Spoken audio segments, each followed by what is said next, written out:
Hey y'all! We're back. Period. I already know.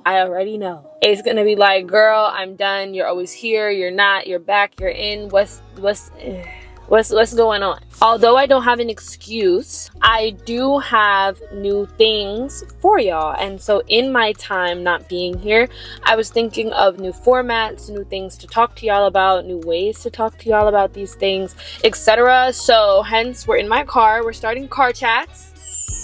So we're gonna start talking here because a lot of times I just be in my car yapping to myself. Might be a symptom for something. I don't know. Or I'll yap on the phone, I'll yap to whatever. So I'm like, you know what? Let me just set the camera up and yap to y'all. Yay! Update as far as how I'm speaking. I have Invisalign now.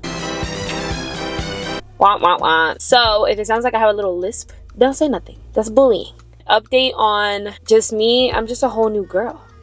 Okay? I'm just a whole new girl. So we'll chat about that in another video. But this video is for y'all.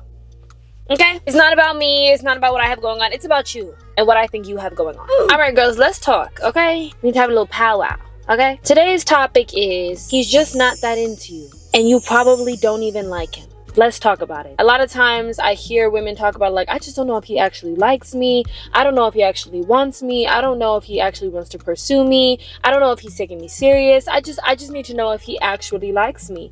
I can't tell, right? If you have to wonder, the answer is no. As heartbreaking as that is, if you have to wonder if the man likes you, he does not like you. And let's discuss that. Let's unpack that. First and foremost, what I want you to remember is, rather than asking the question of, does he like me? Ask yourself the question, do you even like him? And not on a surface level of like, of course I like him. I think about him all the time, blah, blah, blah. I'm sure you do. Are you thinking about him all the time because you really like who he is, his character, his person, like you love him?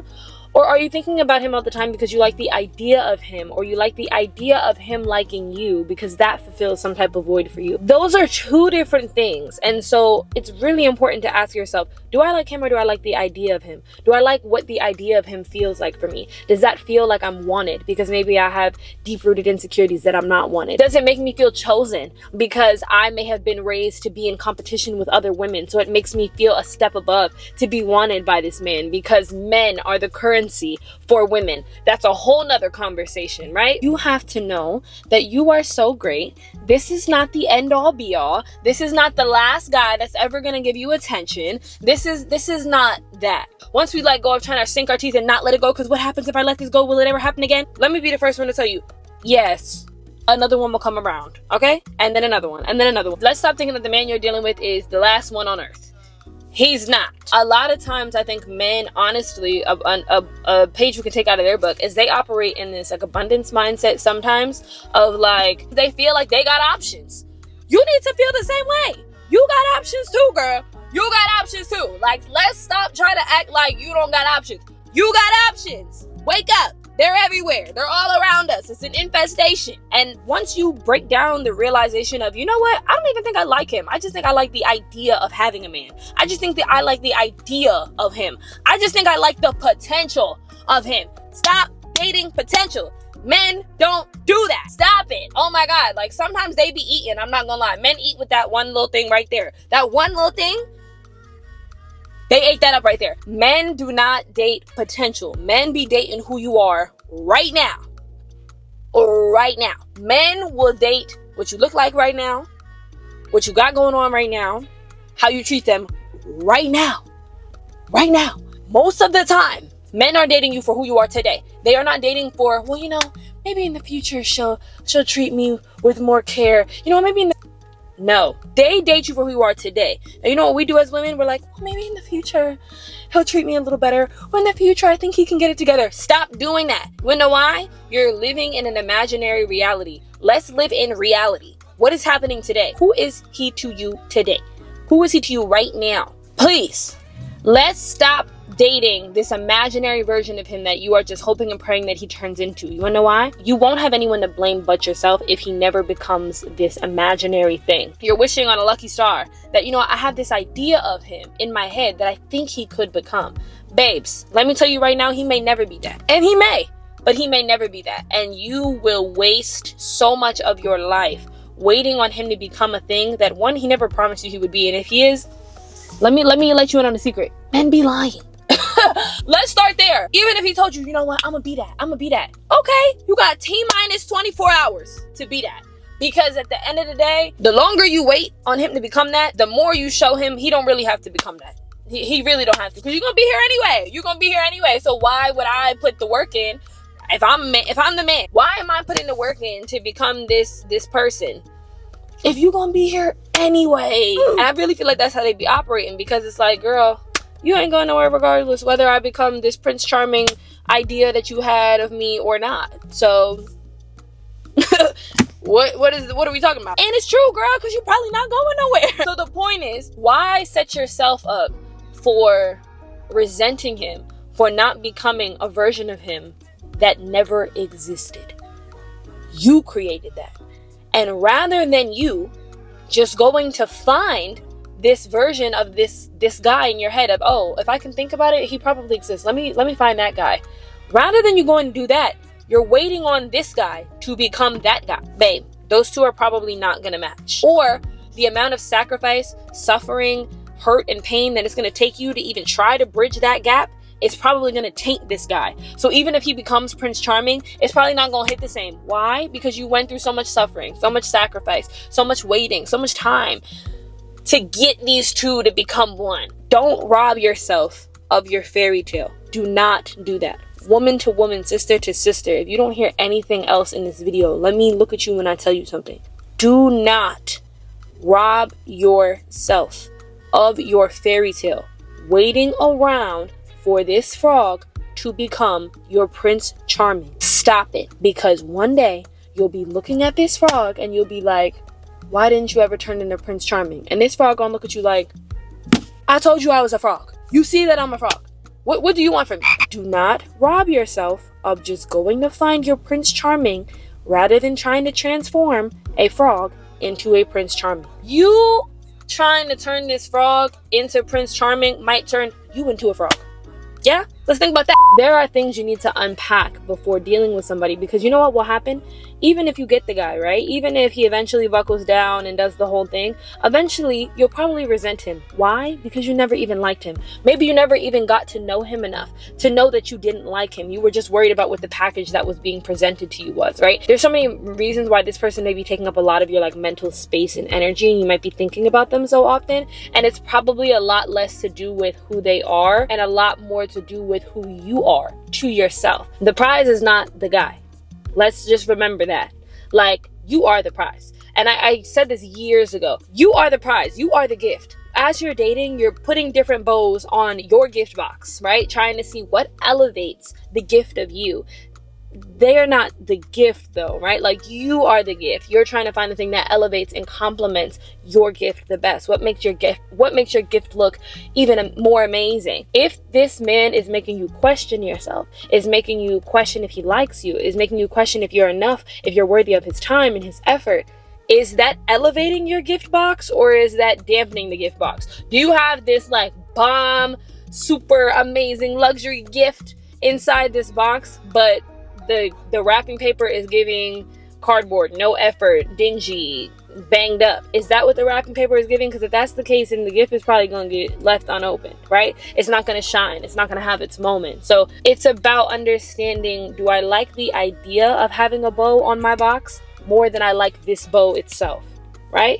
Do I like the idea of having wrapping paper more than I like the idea of taking the time to make sure that the paper that I choose to go on my gift box is chef's kiss, perfect elevation to who I am? Sometimes you may be uncomfortable being by yourself because that may punch in the thoughts that you have about not being enough, not being chosen, being less than other women, etc., right? So the longer you sit in that, the more eager you might be to get out of that feeling. Therefore, you end up just picking anybody. You end up just overlooking all the red flags. You're not even looking for them. You are anybody.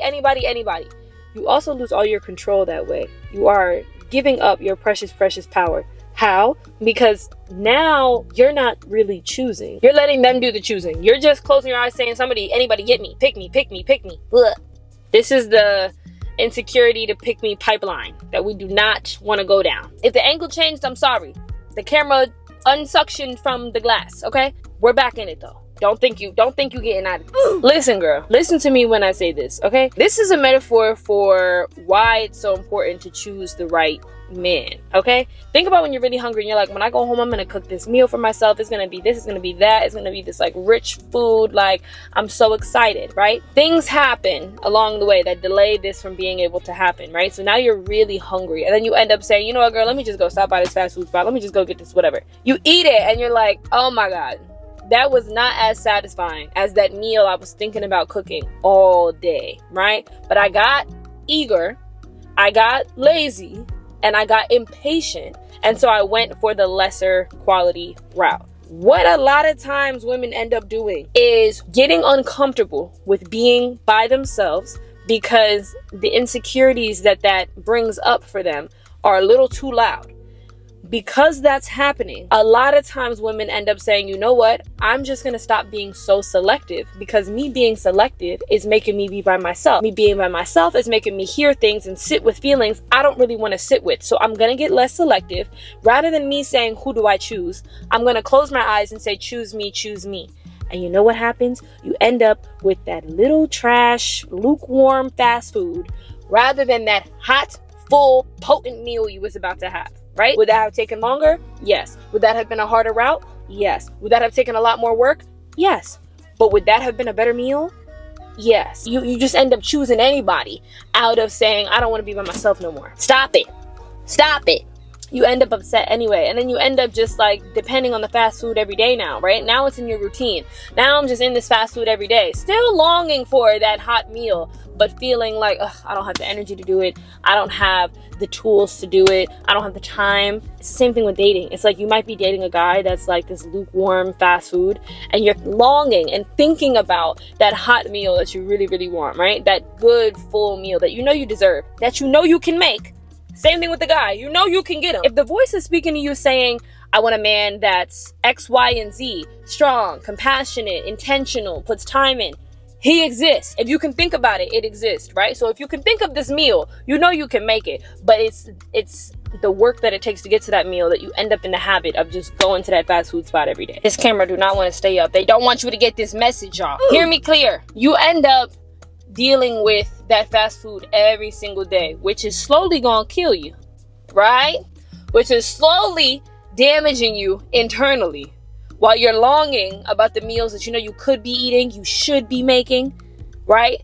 But you keep eating this fast food that's slowly damaging you internally. Same way, you keep dealing with this less than substantial guy, this less than substantial relationship that's slowly killing you internally, hurting your confidence, hurting your self-esteem, hurting your desires. It's doing all of that, but you're staying, longing for the guy you know you should be with, right? Why?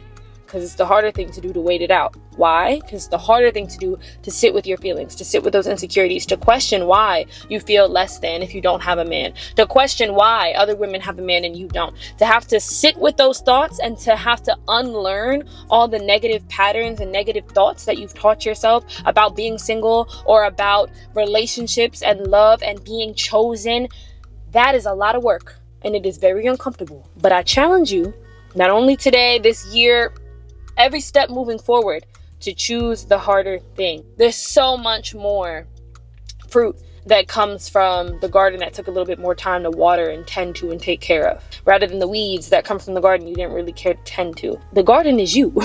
The garden is you. I don't even want you to misconstrue what I'm saying and think that the garden is the relationship that you water. Because yes, I do believe that if you water relationships, that they can, grow and they can, mutually feed those in the garden, and that's amazing, right? But the garden is you first, not only internally but externally around you. And I truly believe that the more you prioritize you, the more you unlearn the things that hurt you, the more you unlearn the things that are holding you back, you're pulling up your own weeds in your own garden. Now the fruit will start to be abundant in your own garden to where it has no choice but to show up around you. That's when you have to expand the garden. It's so much fruit going on. I might need some more soil. I might need some more land. I might need some more because my garden is overflowing around the boundary that it originally was. My garden might have been 4x4, now it's 6x6, now it's 8x8. Now it's just growing, and now it's going outside of the boundary of self. Now the fruit is around me in my friendships, my family, my relationships, my job, whatever it is.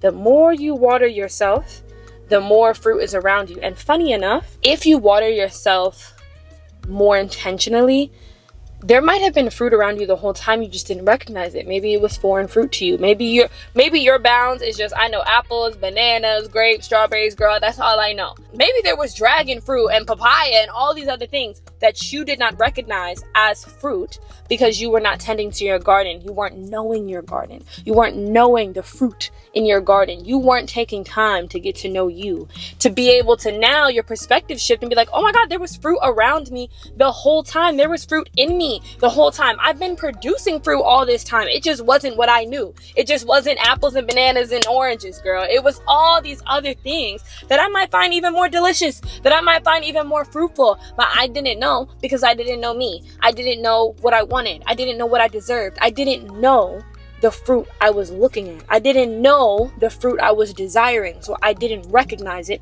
when it might have been around me the whole time. One, or maybe it wasn't around me because I wasn't producing that fruit myself. So maybe once I get to know myself and I produce the fruit myself, now it's an overflow all around me, and I have fruits I couldn't even think of, I couldn't even name, I couldn't even dream of all around me, on top of those apples and oranges and bananas. Maybe I don't need apples and oranges and bananas anymore. Maybe I've elevated to a whole new garden of fruit.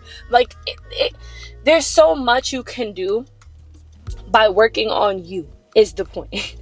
The point is, once you get past that feeling of loneliness, that feeling of, and listen, that's not to say that that's not going to happen. There are going to be nights where you do feel lonely, girl. That's fine.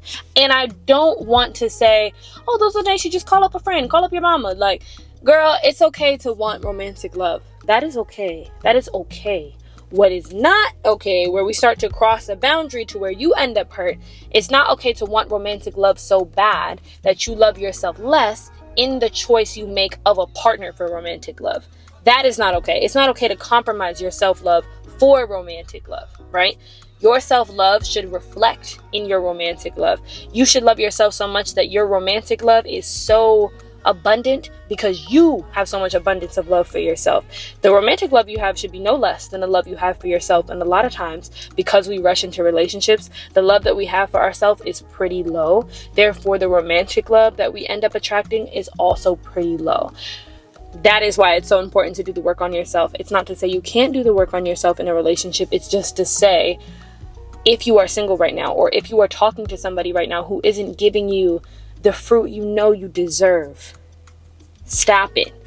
Cut it out. Reassess your garden. Pluck the weeds, even if it's him.